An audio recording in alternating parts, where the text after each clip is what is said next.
Actually, after the plant visit, right, I have more questions than answers.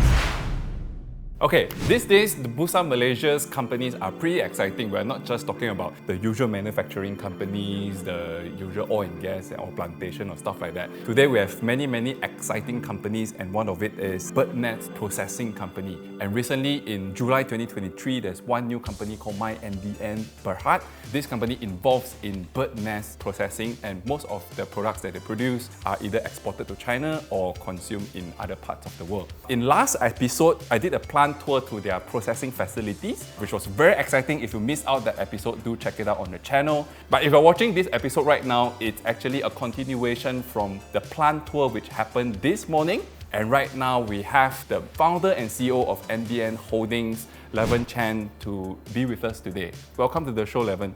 Thank you, Frankie, for having me on your show. Yeah, thanks for showing me around, man. I mean, this is my first time looking at a bird nest processing facility. It's eye-opening for me. I think it will be the first time you see so much bird's nest. Oh yeah, man. I was looking like, wow, I just can't imagine how much all this is worth. Because bird nest is usually very expensive, right? Yeah, it is one of the most exclusive food that you can find. It's also only found in Southeast Asia. Only found in Southeast Asia? I thought the biggest producer would be China. I mean, China produces every single thing, right? No. Oh no. You might see some, but they are of a different species of bird's nest. It's not a scale that can be taken for consumption or even considered producing country. Wow. You might just a few ton or something like no, that. less right? than that. Less than that? It's less than that. Wow, so you're definitely bigger than the Chinese producer. No way. But China is our biggest market because of the population, and it has over 600 years of culture in it, of Chinese taking bird's nest. You can go from the previous books like Hong Luo Meng.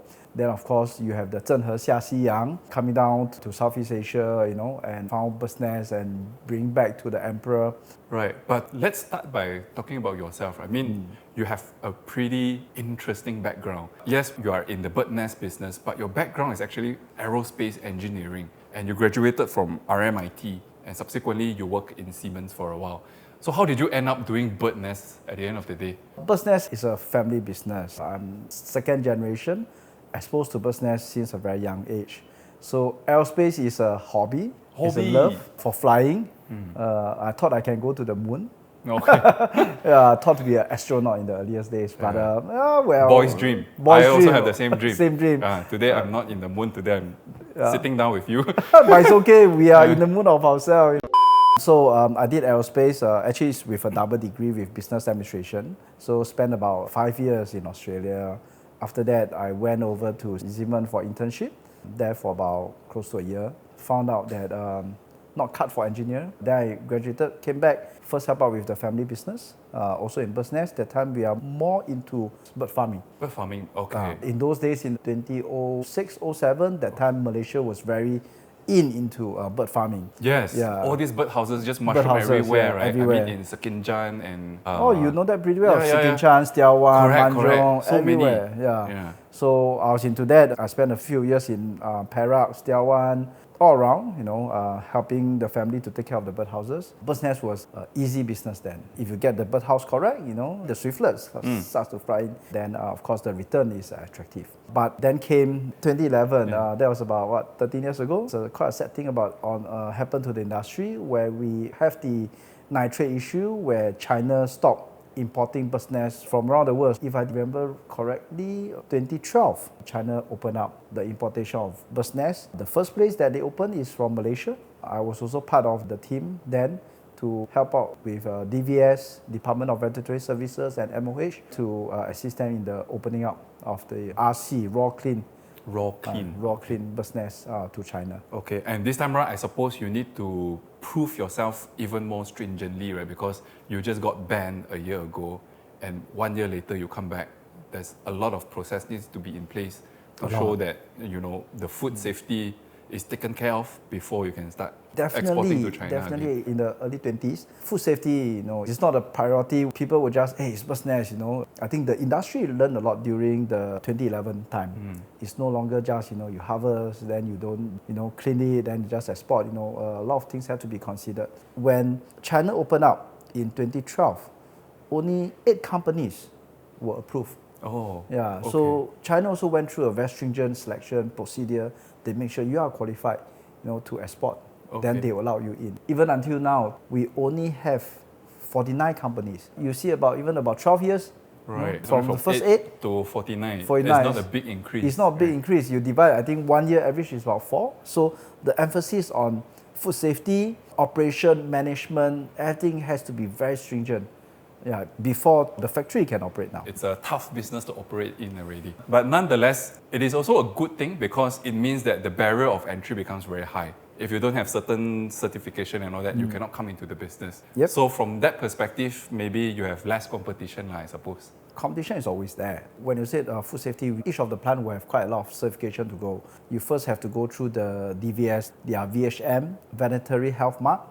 Then you have to go for MOH for their certification as well, HACCP. Sometimes people will even go for ISO 22000. So these are at least the 3 that you have to meet the requirement before you can apply for certification from China. Okay. So China will then certify you before you can actually make the importation. How long is the whole process? We are talking about easily 3 years. 3 years. Yeah, Wow, 3 to get years. the certification to export.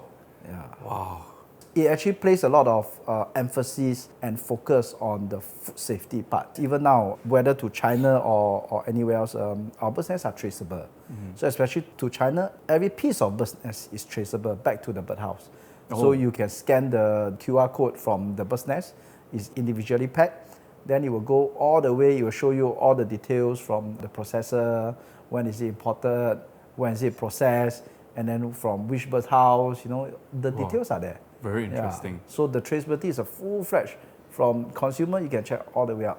I think it's one of the product in the market that you can see such a detailed traceability system. Just now you mentioned about bird nest and it's being talked about in Chinese literacy, Hong Lo Mong, right? And then Laksamana Cheng Ho, how he came to Malacca and then brought back bird nest back to his emperor and whatnot, right?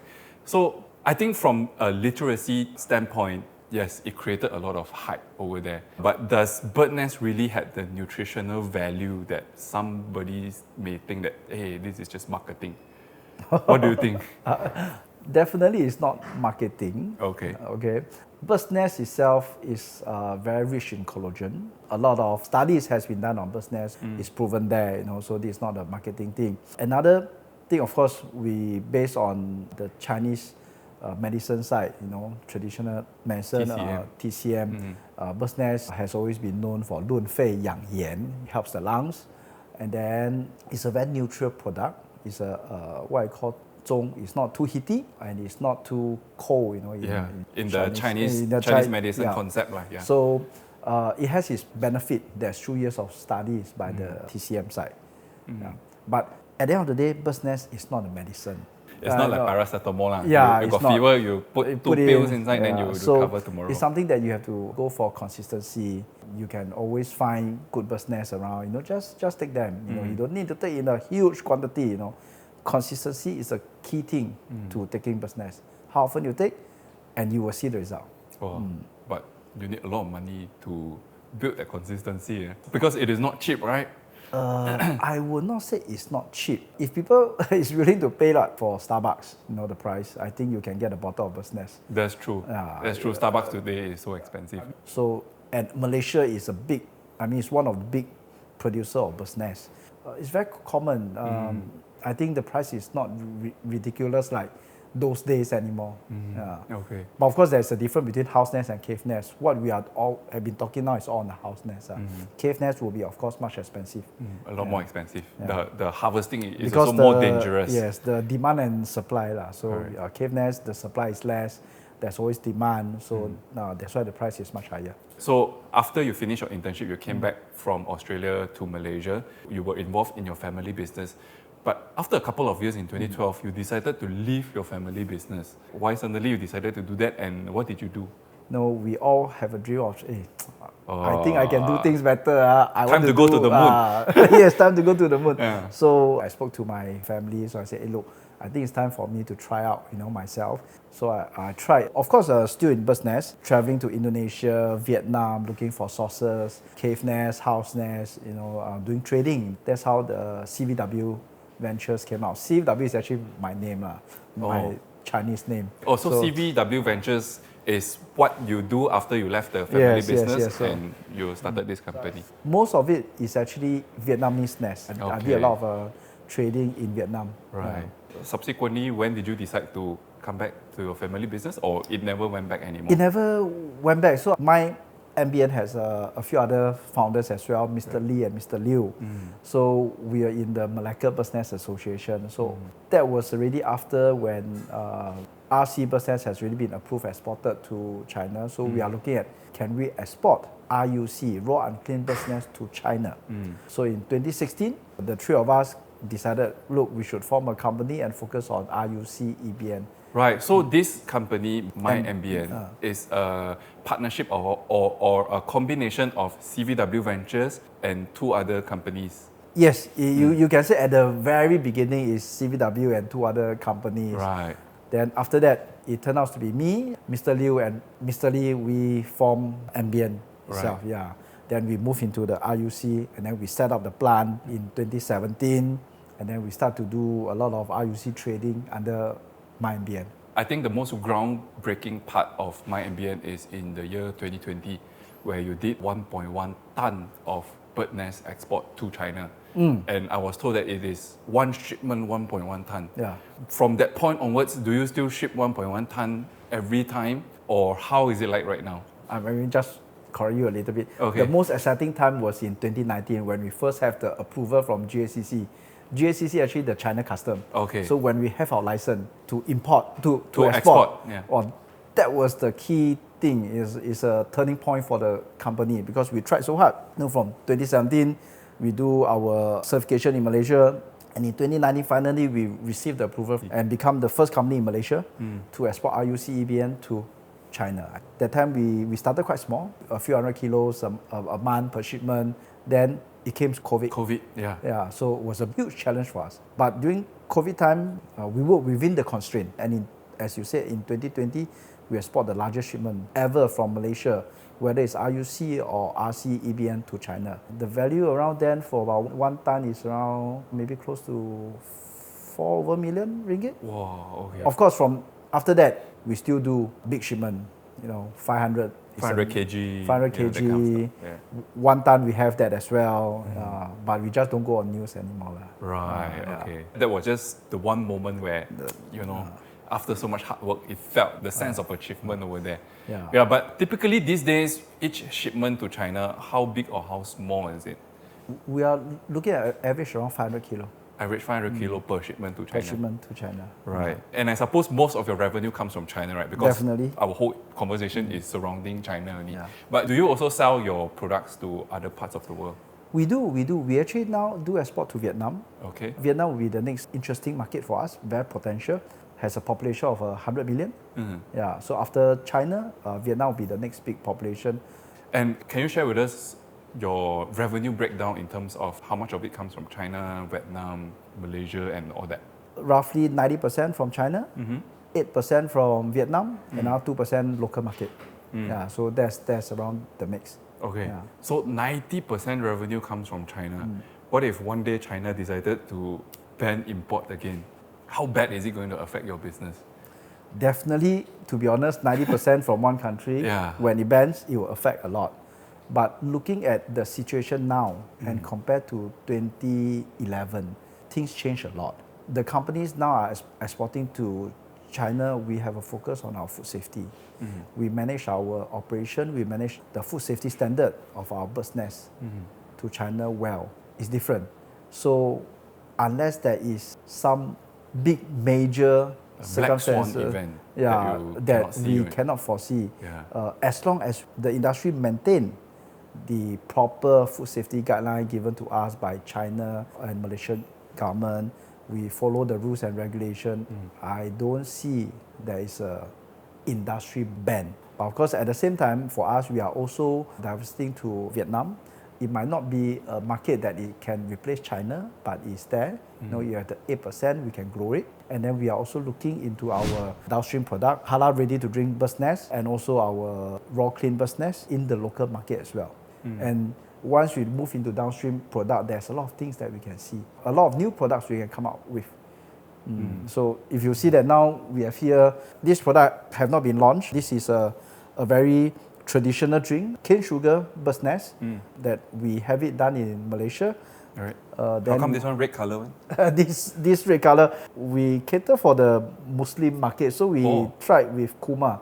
Oh. So we do this with kurma. It tastes good. Try it. Can, Can. See Raya already. Oh, wow. How's the taste? Tastes different. I've never seen this combination before. So, yeah, it's very refreshing. We are doing a lot of R&D now, Okay. different flavors and targeting different markets. Also, and I also understand, right? Sorry, yeah. And I also understand because you come up with a halal product, and you recently went to the Middle East to do some promotion. How was the response over there? Because I believe Birdnest is something familiar to Chinese, but not so much to other cultures. So how was the response? This was an eye-opener for us. Definitely, it's not easy to push Birdnest to the Middle East market. Yeah, because to them they'll think, this is bird saliva. Yeah, because we cannot tell that it's bird saliva. So we have brave Arabs and brave Indians, they came and tried the Birdnest. They find not too bad, especially when we promote it as a collagen drink. So they can accept this product. But of course, there are challenges. So it would not be like the China market is big. You tell them Birdnest, I know what is it. But I strongly believe that with proper education and proper investment marketing into it, there is a market. Yeah, maybe you can also try Indonesia. Maybe it's an easier market to penetrate. Our focus with this drink will be first to establish a foothold in Malaysia first. Then from Malaysia, we can move out. Because if we are not well known in Malaysia, then it's hard to say that we are a good Malaysia product. Yeah. Coming back to the China story where we talk about the ban, right? Maybe there's a ban, maybe there's not, touch wood. And I understand that you recently acquired a Chinese processing facility. You own 80% of that facility. Yes. Let's say we play a scenario. China really bans import. Can you actually use that China entity to continue to do business in the China market? Or is it a total cut? You have to see what the ban is first. If you said China totally banned Birdnest, that means you are talking about both RC and RUC being banned from the China market. Of course, everybody cannot do business with you. Right. Whether you are China, whether you are in Malaysia, you are in Indonesia, Vietnamese or Thai, we can't do. But that company is important because for RUC to be imported or to be processed in China, to RC, because the processing of the Birdnest is like that. You have RUC, raw and clean, and you go through a processing plant, then become RC. Okay? Raw, clean. Raw, clean, and raw and clean. Okay. So they go to a processing plant, then you come out with a raw, clean Birdnest.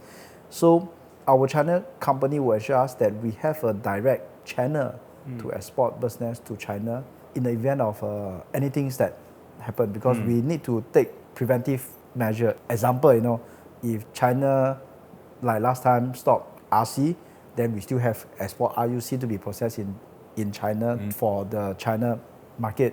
If China stops RUC, this company will allow us to import RC from Malaysia or Indonesia, then for the China market. So this company is there to make sure that we can do things. Okay. Yeah. So locally itself, I think you recently acquired a new processing plant, 3.1 million ringgit. I think it's the one for your expansion to Vietnam. A new processing facility. Oh, it's actually not a new processing facilities. It's 8 units of shop house that we acquire for our expansion. Yeah. And this expansion is specifically catered for your penetration into the Vietnamese market? To have a penetration to Vietnamese market and also to boost our capacity for the China market as well. Speaking of which, right, because I think you're one of the biggest Birdnest processing company in Malaysia, how do you make sure the raw ingredients is sustainable and it keeps on coming in? Because Birdnest, it takes time for the bird to build the nest, right? So how do you make sure you are able to replenish your raw material? We have extensive supplier networks that cover East and West Malaysia. So supplies, not an issue. We work with farmers. We also work with middlemen we have quite a consistent supply to us. And just now when I look at the facilities and all that, it doesn't look like it's a very high-tech facility and whatnot. I don't think you even need to do a clean room. It's just, you need to be substantially clean, but it doesn't need to be like your technology manufacturing facility where it is a clean room. So therefore, I don't think the cost is very high. But when I look at your numbers, right, your cost of sales is very high and it resulted in your gross profit margin to be quite low. I think it's about 10% only. So what makes the cost very high? Actually, the main bulk of it is from the Birdnest. Okay. So 90% of the cost of sales is actually the material itself. Okay. We don't need a high technology, but we are very skilled based. So we have a very skilled team of workers that they are doing all the processing, grading, and then the whole chain is intensive because when your cost is mainly from the raw material, so the way you manage your raw material, the losses from that, it becomes a very important part. So every part that goes through, we have to manage the cost. Because if you are talking about, let's say, example, the average purchase price is around 3,000. So every gram that you lost is 3 ringgit. So we have to manage it properly. I see. So that is one of the reasons why at the end of the day, your cost of sales is high. And resulted in the gross profit margin become very low. The margin competition from the market, okay, it is also one of it. Is it because of this? So therefore, you want to build this kind of product where it is end goods, the margin can be better. Definitely, we are looking at diversify, and since we are collecting so much raw material now, I think it's definitely a natural progression for us to look into diversification of further downstream products. Okay, the other thing that I noticed in your accounts, right, your cash balance in the bank, you have 21 million ringgit. But I assume that this 21 million ringgit comes from the IPO proceeds because you just got yourself listed. But when I look at your cash flow statement, right, your cash flow from operation is actually depleting cash. So then my question is that why your business operation need to burn so much cash, and with this 21 million, is it able to sustain that kind of operation? You will see us having this negative cash flow, especially during the second half of 2023. It was a challenge for us, especially when we mentioned earlier 90% of our market is to China. We know that China economy has a lot of headwinds, so directly it affected us as well. Then becomes that we have a bit of high inventory and then also some payables as well. That's why you see that it's a negative cash flow. Going forward, how do you see this going to pan out? We are working on new strategies to overcome this headwind. It will not be something that can be achieved overnight, but I think moving forward, we are doing better at managing how the China market is changing now. Now, just one last question. I know this is the secret weapon to go to the market to help the company to make more money, but do you have a forecast of how much this product is going to bring into your top line and the bottom line when it starts launches and becomes a little bit more well-known in the market? Honestly, frankly, I would not say this is our secret weapon. Oh, this is not your secret weapon. If I can show here, it cannot be a secret weapon. This is definitely a diversification for us to move into the downstream. So this is something that we want to understand and test. Because MYMBN has been always on the wholesale side. So we buy from farmers, we export to process. So we are learning on this consumer product, this a bit like FMCG product. So this is something that we come up with. It's easy for the market to accept, but we are working on new products that is not seen in the Malaysian market yet. Then that will be something that we feel that there's more room for us. Maybe apart from serving the existing market, you can also educate people more on Birdnest, and then you can penetrate into new markets. Maybe next time Angmo can also buy your product and then they can appreciate the product. Then your market can be even wider, right? That's an excellent idea. Right? I would need you to do more. Can. Mr. Money and all our channels will pool our resources together and help you to do Birdnest education. Yes, I think moving forward, Birdnest education is a very important part because as people getting more knowledgeable, this is not what we call 智商税. People don't just buy because it's Birdnest. They want to understand why is it good for you. So I think a lot of education needs to be done and get communicated down to the consumer. That Birdnest is actually a very good and nutrition drink and beneficial, and it's not expensive. Thank you very much, Lavernt. I've learned so much about Birdnest today. I think it even gives me a different perspective of doing business in this industry. So I really hope one day you can do very well. In fact, I think you have tremendous potential there. If you can really open new markets there, I think Definitely. you can just fly 2-4, 3-4 from there. But hopefully next time when we meet again, you at least transfer to main market. Then even more investors can look at the company and then invest in MYMBN. Thank you. Right? Thank you. Thank you Thanks so for much, that. Lavernt. Thanks Thank for you. your time. Right? All right. See you. Great.